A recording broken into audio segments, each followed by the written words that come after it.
میرپور والوں یہ ذہن میں رکھنا، جو کاروبار کو عقیدے سے افضل سمجھتا ہو اس کا ایمان مکے کے کافروں جیسا ہے۔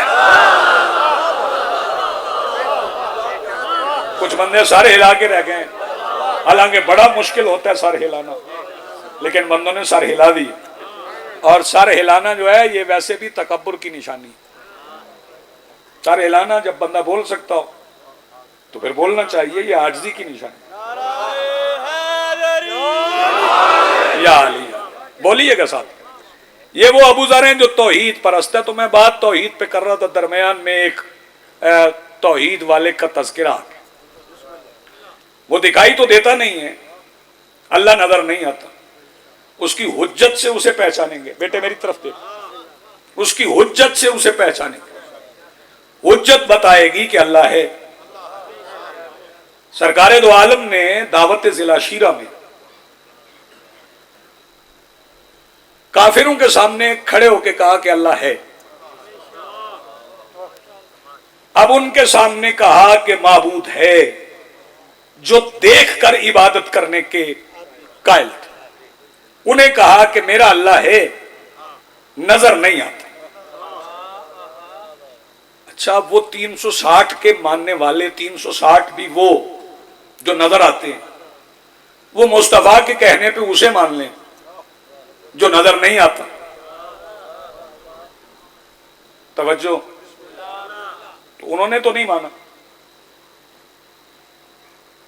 اس طرف آ جاؤ بیٹے، نظر تو مجھے آؤ نا، اس طرف آ جاؤ، سامنے آ جاؤ۔ یہ اس لیے کہتا ہوں جو پہلے آئے وہ آگے آ جائیں، جو بعد میں آئے وہ بعد میں بیٹھ جائیں۔ وہ دیکھ کر عبادت کرتے تھے، اور مصطفیٰ نے کہا میرا اللہ نظر نہیں آتا۔ تو اب یہ تو ہو نہیں سکتا تھا کہ وہ نظر نہ آنے والے کو مان لیں، لیکن مصطفیٰ نے منوایا،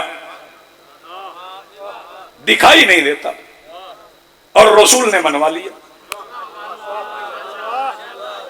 نظر نہیں آتا، رسول نے منوا لی۔ اس کا مطلب ہے کہ رسول کے کہنے کے باوجود جو نظر نہ آنے والے کو نہ مانے، میں خاموش چہرے بھی دیکھ رہا ہوں، رسول کے کہنے کے باوجود جو دکھائی نہ دینے والے کو نہ مانے۔ اس کے لیے میں ایک اور بات عرض کرتا ہوں کہ اللہ نے سب سے پہلے کسے بنایا؟ شیعوں سنیوں سے میری بات ہے، جناب آدم کو کہ سرکار دو عالم کو؟ یہ ترتیب اس کی اپنی ہے نا، جسے سب سے پہلے بنایا اسے سب سے آخر میں بھیجا، ترتیب اس کی ہے۔ اب جناب آدم کو نام ہی بتایا ہے، دکھایا نہیں ہے۔ بابا جی جناب آدم کو نام بتایا، دکھایا نہیں ہے۔ جناب نوح نام جانتے ہیں، دیکھا نہیں ہے۔ 1,23,999 نبی انتظار میں گزر گئے، انتظار ہی کرتے رہے، کسی نے مصطفیٰ کو دیکھا نہیں، لیکن انتظار میں تھے۔ اس کا مطلب ہے کہ دیکھنا ضروری نہیں۔ یار کوئی میرے سامنے جو عقیدہ غیبت پہ یقین رکھنے والے بیٹھو، دیکھنا ضروری نہیں، ماننا ضروری۔ 1.25 لاکھ نبی بغیر دیکھے مصطفیٰ پہ یقین رکھ کے بتا کے گئے کہ ہمارے بعد آخری نے آنا ہے، ہمارے بعد آخری نے آنا ہے، ہمارے بعد آخری نے آنا ہے۔ اچھا کوئی بندہ 1,23,999 کو مانے اور آخری کو نہ مانے، وہ مسلمان ہے؟ نہیں، آخری کو مانو گے تو مسلمان ہو۔ اس کا مطلب ہے اسلام میں رہنے کے لیے آخری ماننا پڑتا ہے۔ کھا گئے فکر آپ، اسلام میں رہنے کے لیے آخری کو ماننا پڑتا ہے۔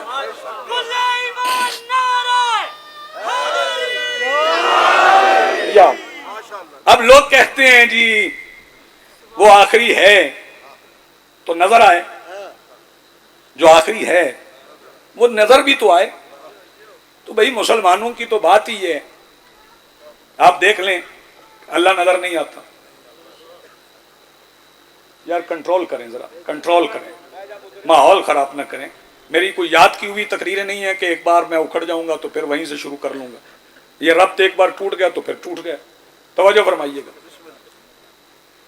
جو بندے یہ چاہتے ہیں کہ نظر آئے انہیں میں 6 مصرے سنانے جا رہا ہوں.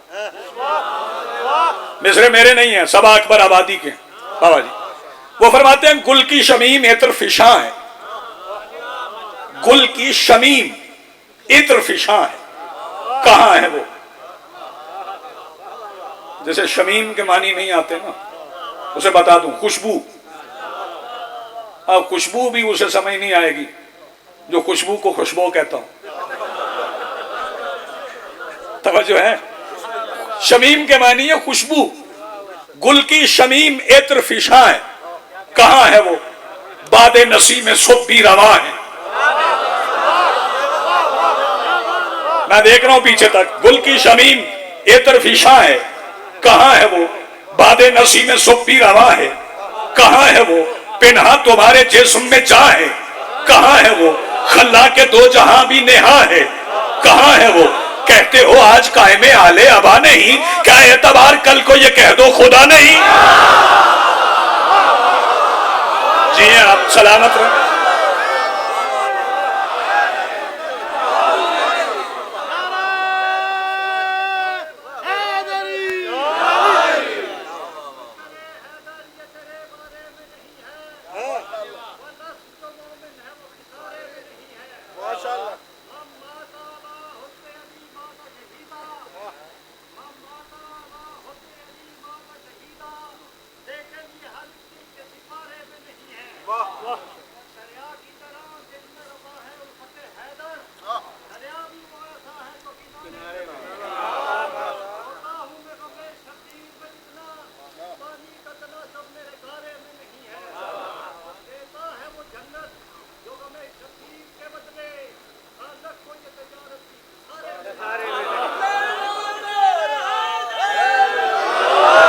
یا علی یا علی یا علی.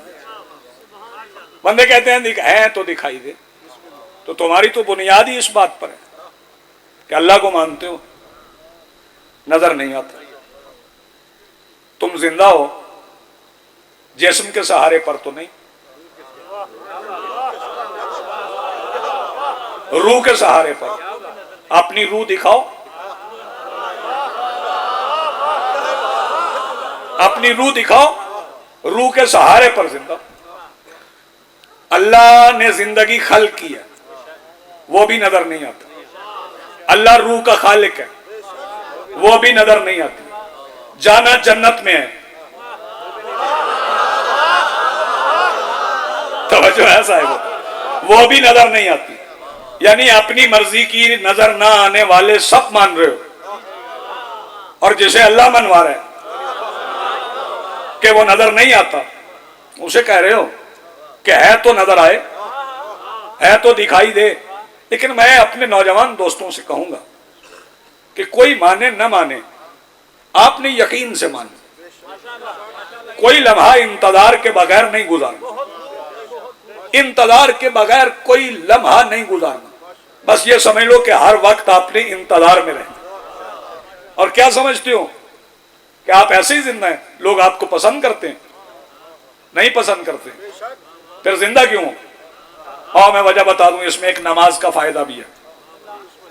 میں بچھوؤں سے ڈرا کے نماز نہیں پڑھواتا, میں نماز کے فائدے بتا کے نماز پڑھواتا ہوں. پہلے نماز کے فائدے بتاتا ہوں کہ نماز پڑھنے کا فائدہ کیا. نماز پڑھنے کا فائدہ یہ ہے کہ روز اللہ سے باتیں ہو جاتی ہیں. روزانہ اللہ سے باتیں ہو جاتی ہیں. اور اس کا سب سے بڑا فائدہ یہ ہے, توجہ فرمائیے کہ کئی بندے مجلس میں اس لیے آتے ہیں, کئی ہوتے ہیں ایسے, چلیں یار چلتے ہیں وہاں پہ, وہاں فلاں صاحب آئے ہوں گے, ان سے سلام دعا ہو جائے, سلام کر لیں گے ان کو, وہ ہمیں یاد رکھیں. آؤ نماز کا فائدہ بتاؤ. اس لیے نماز پڑھ لیا کرو. نماز کے بعد زیارت پڑھتے ہو, زیارت میں کیا پڑھتے ہو؟ السلام علیکم یا رسول اللہ, سلام کرتے ہو نا. السلام علیکم یا ابا عبداللہ, السلام علیکم یا غریب الغربا, یہ آپ نماز کو بھی سمجھ لیں. چلیں نماز بھی ذرا سمجھا دوں. ظہرین، مغرب، عشاء، فجر، ایسے ہی ہے نا. تو یہ نمازوں کی بھی علامہ رجب البرسی نے وجہ تسمیہ لکھی ہے کہ نمازوں کے ناموں کی وجہ کیا ہے. وہ کہتے ہیں ظہر رسول پاک ہے کیونکہ سورج نصف النہار پہ ہو. عصر علی ہیں. میں فکرہ کہنے کے بعد چپ بندے کے چہرے کی زیارت کروں گا. ظہر رسول ہیں، عصر علی ہیں کیونکہ دونوں بلا فاصل ہیں. جو ہاتھ اب بھی نہیں اٹھا سکا وہ مجلس میں ہے ہی نہیں ہے. مل کے بولو حیدری. ظہر رسول ہیں، عصر علی ہیں کیونکہ دونوں بلا فاصل ہیں. اور پھر لکھتے ہیں کہ مغرب سیدہ ہیں کیونکہ چیزیں چھپنا شروع ہو جاتی. جو اس فکرے پہ نہیں بولے. ہاں مغرب سیدہ ہیں کیونکہ حقیقتیں چھپنا شروع ہو جاتی. عشاء حسن ہے کیونکہ امن ہو جاتا ہے.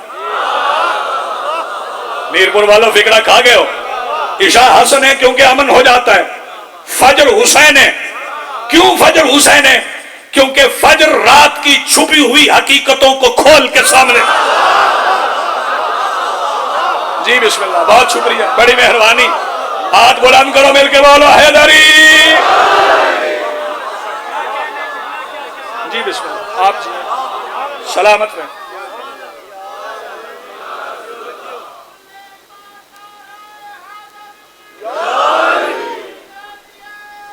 سارے بولو مرد آباد. بے شمار لبیک یا حسین، لبیک یا حسین، لبیک یا حسین. اللہم صلی علی محمد وآل محمد وعجل ولیک الفرج. زیارت پڑھتے ہوئے آپ پہلے رخ کرتے مدینہ کی طرف، ایسے ہی ہے. پھر آپ رخ کرتے ہیں کربلا کی طرف، پھر آپ کرتے ہیں مشہد کی طرف جابری صاحب. پھر آپ کا رخ ہو جاتا ہے مکہ کی طرف، کعبہ کی طرف. نماز میں بھی کعبہ کی طرف، وارث زمانہ کی زیارت میں بھی کعبہ کی طرف. کیونکہ رخ ادھر ہی کرو گے نا جہاں سے اس نے آنا ہے، جہاں سے انہوں نے آنا ہے. اور یہ کعبہ جو ہے نا، کعبہ کو بھی یاد رکھیے. ہاں کعبہ اللہ کا گھر ہے. کعبہ بولو اللہ کا گھر ہے. میں سارے شیعوں سنیوں سے پوچھتا ہوں، وہ گھر میں رہتا ہے؟ اسے گھر کی ضرورت ہے، لیکن اس نے گھر رکھا ہے. توجہ. اس نے عرش بھی رکھا ہے، اس نے گھر بھی رکھا ہے. عرش اللہ کا دفتر ہے. اب کوئی بندہ مجھ سے پریشان ہو کے گئے جی اللہ کا بھی دفتر ہوتا ہے، تو وہ جس کا گھر ہوتا ہے اس کا دفتر بھی ہوتا ہے. بھائی توجہ، ملنا ہو تو یا گھر جاتے ہیں یا دفتر جاتے ہیں. اب یہ ہمارے مقدر کی بات ہے کہ یہ بات ہمارے حصے میں آ گئی. ملنا ہو تو پھر یا گھر جاتے ہیں یا دفتر جاتے ہیں. ایک بار رسول کعبہ میں گئے ہیں، ایک بار معراج پہ گئے ہیں. یہ الگ بات ہے. جہاں بھی گئے ملاقات علی سے ہوئی ہے. جسے اچھا نہ لگے وہ مجھے داد نہ دے. مل کے بولو حیدری. اور کعبہ کی چھت پہ ساری مسجدوں کے مینار ہیں، گلدستے ہیں اذان کے. کعبہ کا نہیں ہے. کعبہ کا گلدستہ نہیں ہے، مینار بھی نہیں ہے، خالی رکھا ہوا ہے. کعبہ پہ مینار نہیں بنا، بنے گا. اب میں آپ کی سماعتوں کے معیار کی بلندی کا اندازہ لگاؤں گا، اور یاد رکھنا جو کعبہ پہ مینار لگے گا نا وہ لہرائے گا. سرکار دعا دیجئے. جو کعبہ پہ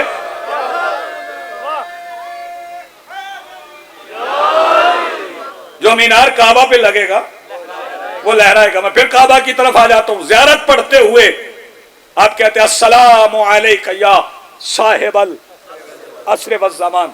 سلام کرتے ہیں نا. تو میں نے پہلے کہا نا لوگ تو پسند نہیں کرتے ہمیں, لیکن ہم ہیں. وجہ کیا ہے؟ آؤ بتاؤں. سلام کرنا سنت, جواب دینا واجب. جب نماز کے بعد تم کہتے ہو نا مولا میرا سلام ہو, جواب میں مولا بھی کہتے جاؤ تم بھی سلامت رہو. یہ مولا کے جواب کا اثر ہے. توجہ ہے صاحبو. پھر آ جاؤ کعبہ کی طرف.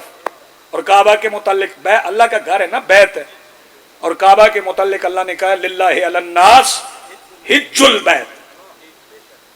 انسانوں پہ فرض ہے کہ اللہ کے گھر کو غور سے دیکھیں. حج کا مطلب ہی غور سے دیکھنا, اسے ہی حج کہتے ہیں. کعبہ کو غور سے دیکھنے کو حج کہتے ہیں.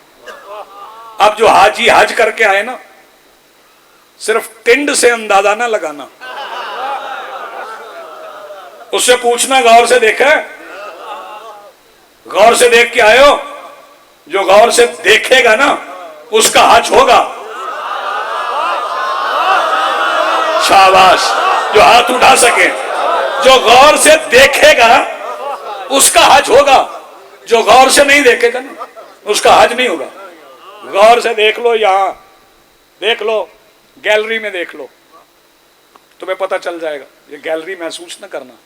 سیڑھیاں کون کون بیٹھا ہوا ادھر دیکھ لو, کون بیٹھا, بینر کون سا لگا ہے, کناتے کس رنگ کی ہیں, ساؤنڈ کس وقت خراب ہوا ہے. جو غور سے سن رہا ہے سب کو یاد رہے گا کہ فلاں لمحے میں یہ ہوا, فلاں دیوار پہ یہ تھا, فلاں بلندی پہ یہ تھا, آگے کون تھا, پیچھے کون تھا. غور سے دیکھے کو تو پتہ چلے گا. جسے یہی نہ پتا ہو جہاں میں گیا ہوں اس کا دروازہ کس طرف ہے, اس کی دیواریں کس طرف ہیں. جس نے کعبہ کو غور سے دیکھا ہے وہ آ کے بتائے گا تو صحیح نا کہ میں غور سے دیکھ رہا تھا, ساری دیواریں بغیر نشان کے تھی. جی آپ سلامت رہیں. حج کے معنی بتا رہا ہوں بھائی. ساری دیواریں بغیر نشان کے تھی, ایک دیوار میں نشان تھا. توجہ. اب یہ نشان کوئی مانے نہ مانے ہے بھائی, توجہ. یہ نشان کسی کی نشانی, یہ نشان کسی کی نشانی ہے. توجہ. کیونکہ یہاں کوئی آیا تھا اور دیوار گری تھی, پھر بنی تھی اور نشان رہ گیا. نشان رہ گیا, وقت گزر گیا, وقت گزر گیا. توجہ. تو پھر حج ہونے لگا. جب حج ہونے لگا تو نئے نئے مسلمان بھی حج کرنے آ گئے. ایک نیا مسلمان حج کے معنی جانتا تھا کعبے کو غور سے دیکھنا ہے. وہ غور سے دیکھتا دیکھتا رکن یمانی کے قریب سے گزرا, اسے نشان نظر آیا. اس نے کہا چلیں دوسرے چکر پہ دیکھتا ہوں. دوسرے پہ آیا تو اس نے غور سے دیکھا تو رک گیا. تو ایک مسلمان کے قریب جا کے کہنے لگا آپ کے گھروں کی دیوار میں تو کوئی لکیر نہیں ہے, یہ تو اللہ کا گھر ہے, اس میں لکیر کیوں ہے, دیوار ہی نہیں بنا دو. اس نے کہا چل چھوڑ, یہ لکیر نہیں ہے, حج کر, طواف کر. وہاں سلمان کھڑے تھے, انہوں نے کلائی سے پکڑا, دور لے گئے. انہوں نے کہا یہ صرف لکیر نہیں ہے, میں تمہیں بتاتا ہوں یہ کیا ہے. اس نے کہا کیا ہے. اس نے کہا 13 رجب کا دن تھا, میرے مولا علی کی اماں آئی تھی, دیوار گر گئی تھی, علی کی اماں اندر چلی گئی تھی, دیوار بن گئی تھی, علی کعبہ میں آ گئے تھے, نشان رہ گیا. اس نے کہا پھر بتاؤ کعبہ میں کون آیا. سلمان نے کہا علی آئے. اس نے کہا پھر بتا کعبہ میں کون آیا. سلمان نے کہا علی آئے. کہنے لگا پھر بتا کعبہ میں کون آیا. سلمان کہنے لگے علی آئے. کلائی چھڑوا کے پھر اسی مسلمان اب کے قریب آ کے کہتے ہیں جب کعبہ میں علی آئے ہیں تو تم نے مجھے کلمہ محمد تک کیوں پڑھایا.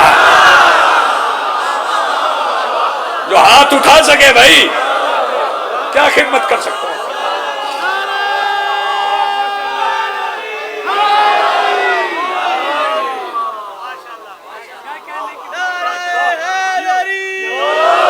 اسی کعبہ کی رخ طرف رخ کر کے زیارت پڑھا کرو. زیارت پڑھو گے, سلام کرو گے تو سلام کا جواب آئے. اور یہ زیارت بھی آپ انتظار میں پڑھیں گے,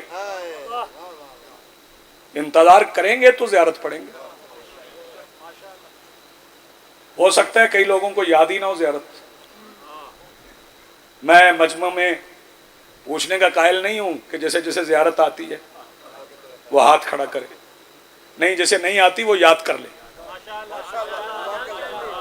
ہاں نہیں آتی تو یاد کر لے، بندے یاد کر لیتے ہیں، بوڑھے ہو کے بھی قرآن پڑھ لیتے ہیں،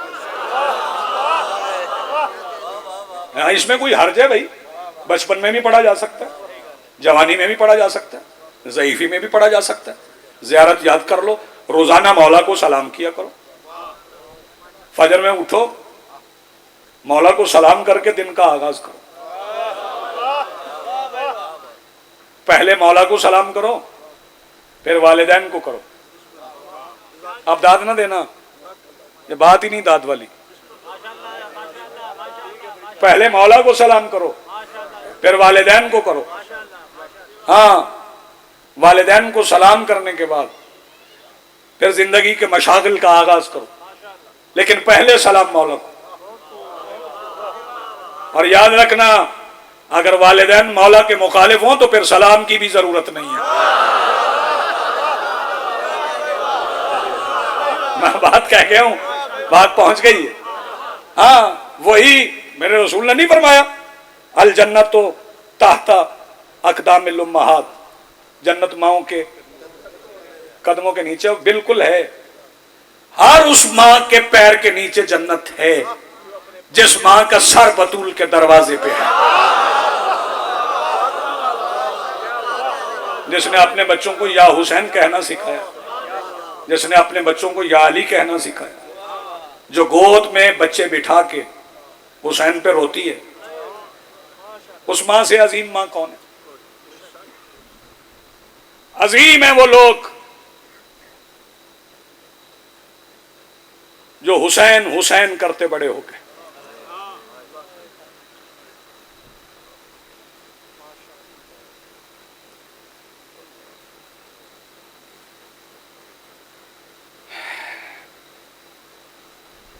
لیکن کربلا کی ماؤں کو یاد رکھنا،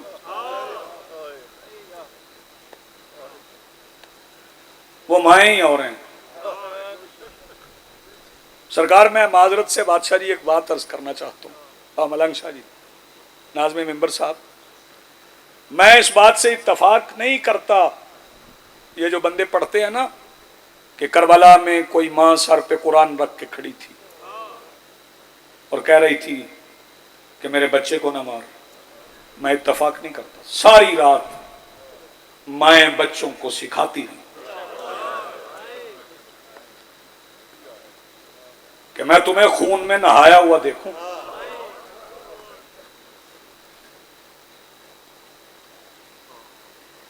ایک ماں کا ذکر کرتا ہوں اور پھر مصائب کے دو فکرے اور آپ کو سلام کر کے رخصت لیتے ہیں۔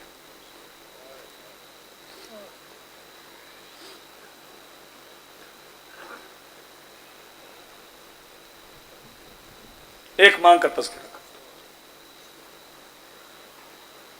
یہ سیدہ ام فروا ہیں،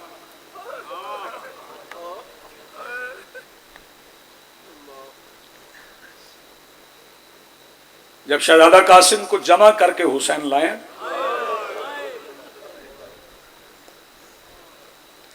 عجیب دلہا ہے جو سارا ایک سہرے میں پورا آ گیا،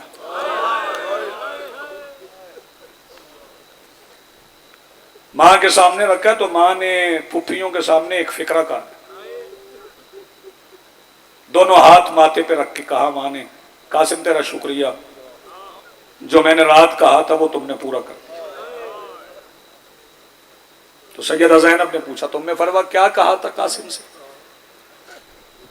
تو بی بی نے عرض کی سیدہ میں نے رات قاسم سے کہا تھا میرے پاس حسین کو دینے کے لیے تمہارے سوا کچھ اور نہیں ہے، اپنی قربانی اس طرح دینا کہ میں علی کی بیٹیوں کے ساتھ سر اٹھا کے شام تک جاؤں۔ تو قاسم نے پوچھا تھا میں کروں کیا، آپ حکم کریں، میں نے صرف اتنا کہا تھا بس قربانی اس طرح سے دینا سب کے لال جائیں، آئیں تو پہچانے جائیں۔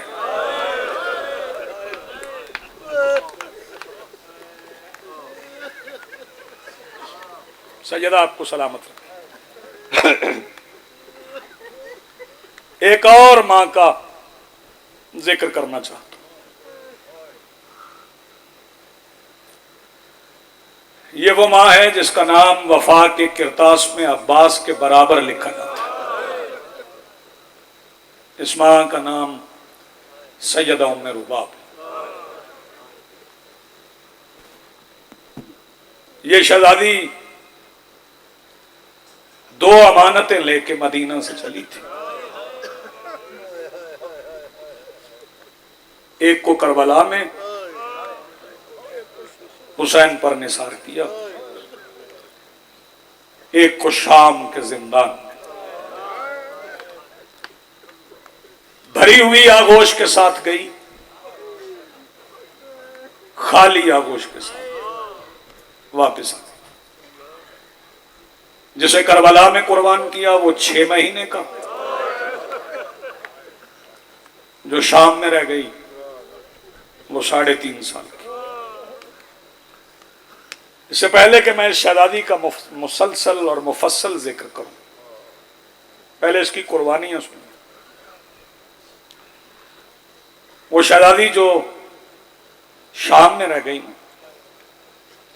اس شہزادی کا نام سکینہ نہیں ہے، نام فاطمہ ہے۔ حسین سکینہ کہتے ہیں کیونکہ حسین نے ساری بیٹیوں کا نام فاطمہ رکھا، ساری بیٹیوں کو فاطمہ ہی کہتے تھے، اس شہزادی کو سکینہ کہتے تھے۔ میرپور والوں پتہ نہیں کون سا بندہ جو ہائے نہ کر سکے، حسین سکینہ کہتے رہے، شمر فاطمہ سمجھ کے مارتا رہا۔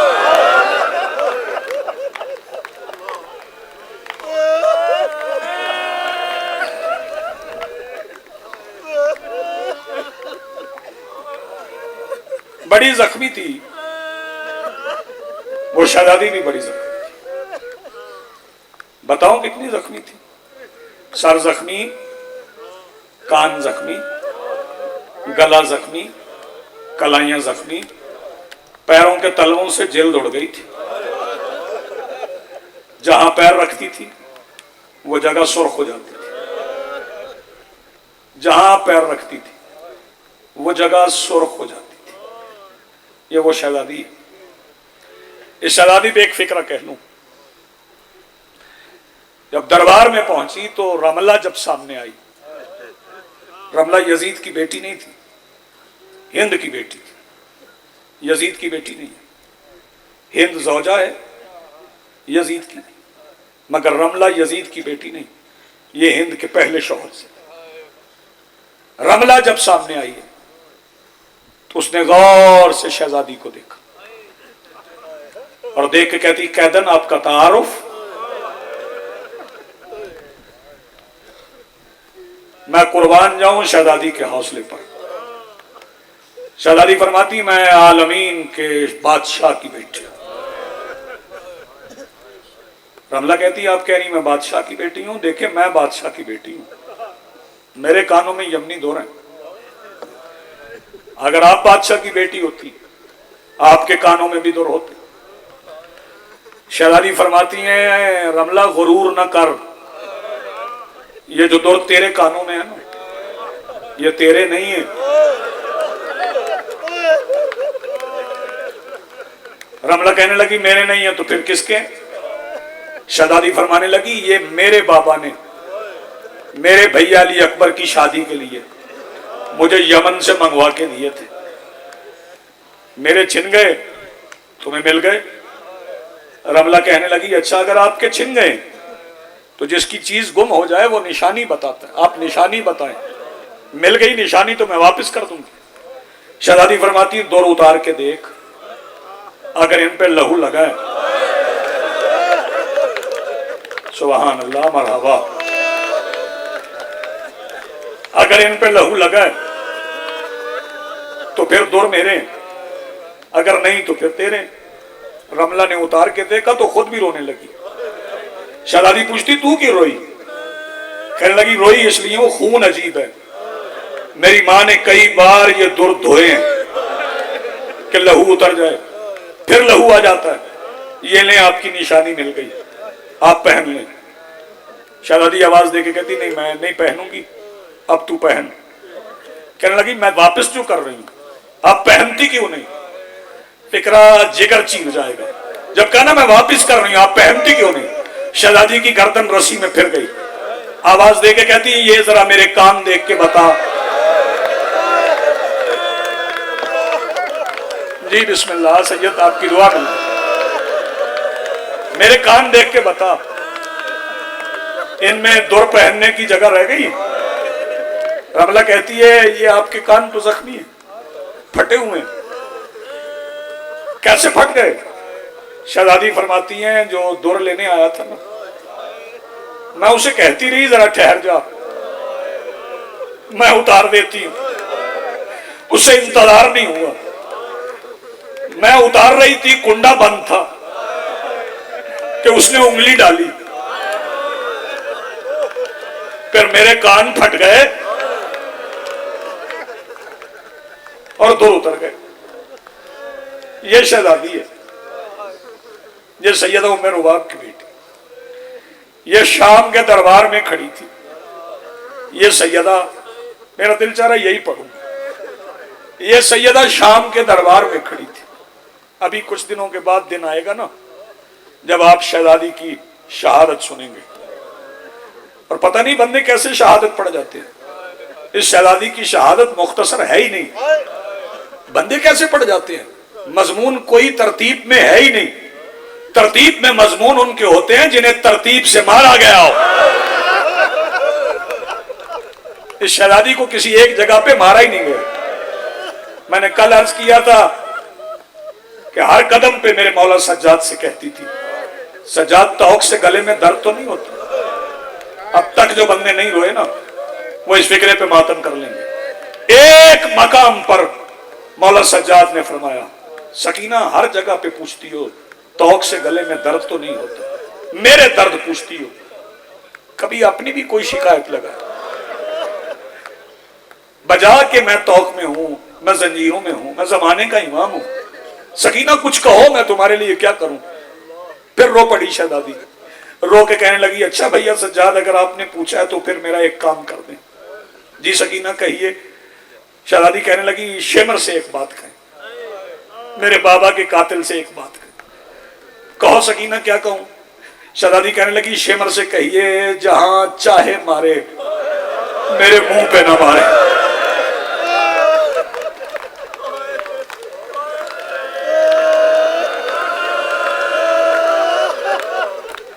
کتنا گری آپ کر لیں گے، کتنا رو لیں گے.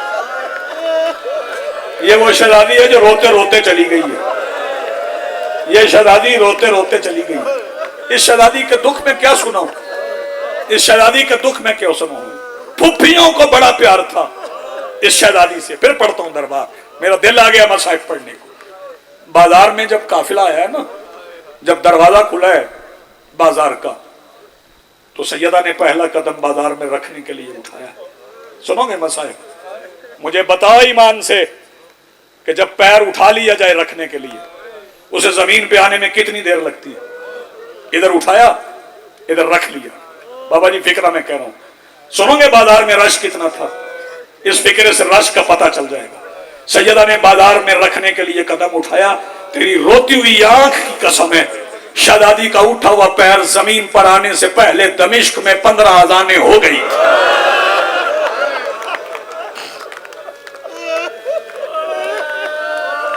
آئے کر کے رویا کر، بہن کر کے رویا کر. اتنا رش تھا بازار میں. پھر پتھر برسنے لگے. چند لمحوں میں شہزادیوں کے لباس کے رنگ بدل گئے. اتنے پتھر برسے. پتھر لگتے رہے پتھر. علی کی بیٹی چپ کر کے کھڑی رہی. میں پھر کہہ رہا ہوں علی کی شہزادی چپ کر کے کھڑی رہی. اچانک چھت سے ایک پتھر آیا. وہ پتھر لگا سیدہ ام رباب کے ہاتھ پہ. جب سیدہ ام رباب کے ہاتھ پہ پتھر لگا نا، پھر علی کی بیٹی نہیں رکی. پھر چلتی ہوئی وہاں آئی جہاں حسین کا سر نیزے کی نوک پہ آنکھیں بند کی ہوئے تھے. حسین کے سر کے قریب آ کے آواز دے کے شہزادی کہتی حسین قرآن کب پڑھو گے؟ اب تو میرے بابا کی بہو زخمی ہو گئی. بہن کے کہنے پہ شفیق نے سنا کی نوک پہ قرآن کی تلاوت شروع کی. مدت کے بعد بہن نے بھائی سے قرآن سننا شروع کیا.